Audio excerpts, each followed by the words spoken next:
बाबा ती बिकवडीचं आणि यांचं अकाउंट आहे ती शाळसिंगच्या बँकेमध्ये आहे. हे तिकडे गेले ते पैसे काढाय तिथं त्यांचं चालतं जेवणाचं टाइम. ते म्हणले या परत ना.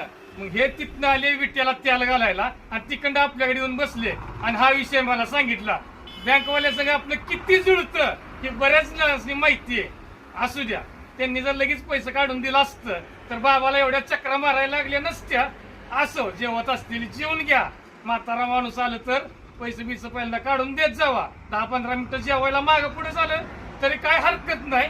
शेतकरी आपला बिना अन्न पाण्याचा 24 तास वावरात राबत असतो. तसं वाईस कष्ट करायचं शिका. तुमचा बाजीगर सुद्धा सकाळ संध्याकाळ दिवसभर हिता असतो. तेव्हा असं म्हणत नाही मी जेवतोय कस्टमर तुम्ही परत नाही या माणसांना. जाऊ द्या. सरबत कसा होता? एक नंबर. एक नंबर. हा एक नंबर. बँकवाल्यासनी सर्व बँकवाल्यासनी सांगायचं महाराष्ट्रातल्या सर्व्हिस चांगली द्या. चेहरा ते नुसतं चांगले लावता त्याचा काही उपयोग नाही.